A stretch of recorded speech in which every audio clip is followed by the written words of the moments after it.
never do flow. Skinny jeans on and my hat's low. Happiness fam, that's the new crow. A clock BNP, no. They say that I'm sure, but I know. I look to my nigga repeated Negro. Like a toast, try to let go. My lyrics are false, so no meeting is viral. How did you I was young, like I was probably age about 13 when I started. I started with friends. I actually started near where we're at now, Deptford. Like there was a studio near here, near South Bermondsey. I used to work there mainly with a lot of people from the grime scene, and then as I went on, I kind of found myself as an artist, and decided what I wanted to do and what kind of music to create.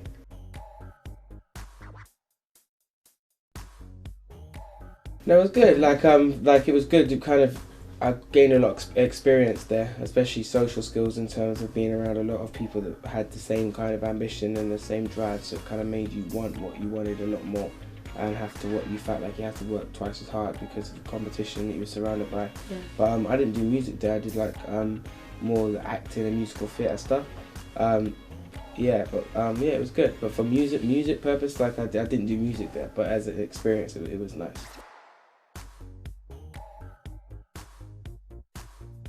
I finished my album with Labyrinth when I was like 16, probably 17, and then I had the music, and the music was commercial and radio friendly enough. I thought to get out there, but at the time no labels were signing black artists or urban artists. It just wasn't selling in this country at the time. So the only option for me was to find investment and to release it myself. And in doing that, that's how I started to work my own label. It was mainly Jive Hits Committee. At the time, there was in the US, and there was a guy there called Chris Walker, and his ear was to the streets and back home because he's originally from the UK. And a lot of people from inside the building had been fans and following my career for a long time, and were unaware that I was unsigned because of the stuff that I was doing. And when that opportunity arose, obviously they flew me out there, and we struck like a partnership deal with my label and Hits Committee at the time.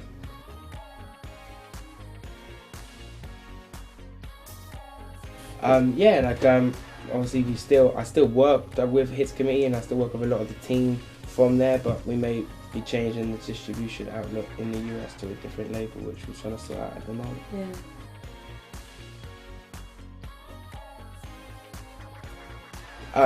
Of course, but obviously the best place to do that is to make people more aware of myself, so I have more power. Then obviously when the time's right, I'll definitely look to sign new artists.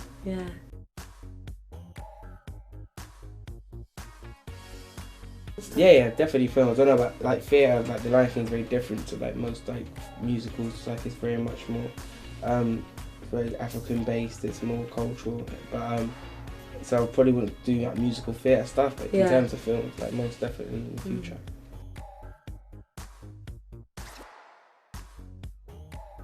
Good. It's definitely an experience. Like his fan base is very broad, it's like very much more of a younger fan base in this country anyway. I didn't really get to meet Wayne himself, but I met Baby, Slim, a couple of the Cash Money crew.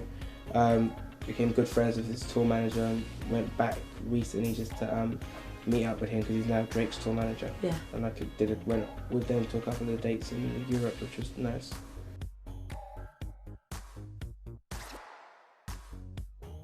My greatest influence probably just people in general. Yeah, just my everyday life and experiences that influences my music the most.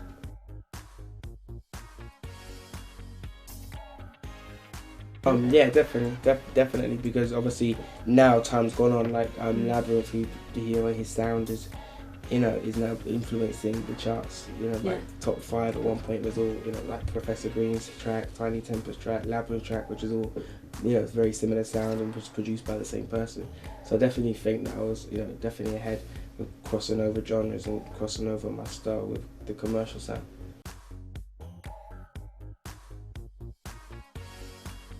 Like I haven't got one specific fashion sense. I just wake up in the morning, have a look how I feel, and put stuff on. But I like to mix stuff up. Like street brands with high-end brands and new clothes with vintage clothes. Just mix up.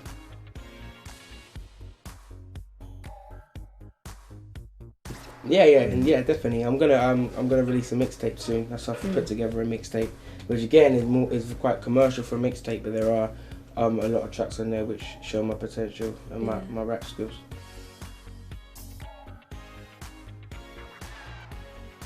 Like I've just been recording for the last like 6 months. I've done like nearly 40 new tunes. Wow. So now we've got to the time where what we're going to use to be released, what's going to be free music, what's going to be mixtape music, and you know, make sure that the new team, or so to speak, in the US are ready to start, you know, working with that alongside a UK team.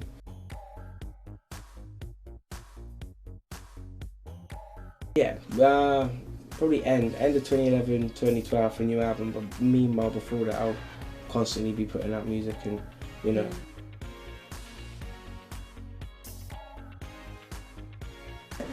Very different when I first went out there, but they're being influenced a lot by European music every single day. So like now, like Tiny Temper's been played on Hot 97 a couple times, along with gigs as well. He's just doing a mixtape with DJ Who Kid, who's DJ out there. Yeah, so slowly but surely I think, you know, people are becoming more aware of UK British music, which is nice. That's good.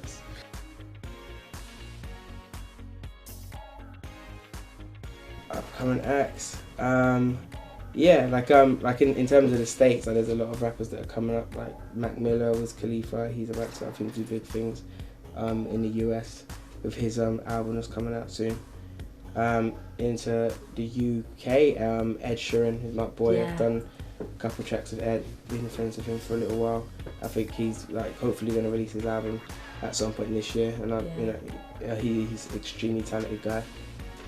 He's done it all by himself as well, hasn't he? He has. He's just grinding. Like I met him at a pub. He just in and out of pubs and gigging as much as he could for the last 2 years, constantly grinding, selling his mixtape for £5 at the time, and then obviously through like his urban scene connection, I think, you know, stuff started to really take off for him. But yeah, he's an amazing artist, an amazing folk singer.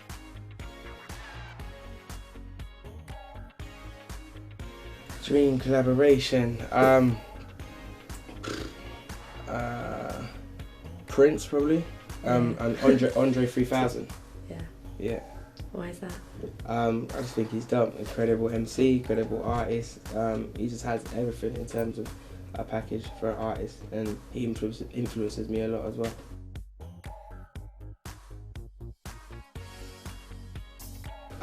And probably a lot more keeping into what's going on now in terms of sound that's now. Yeah, I'm just develop. I want to bring everything up a stage. I don't ever want to go back. So in terms of my rapping ability, it's improved immensely. The sound and style of production, I believe, has gone up again. Subject matter, everything. I just want to move up a level.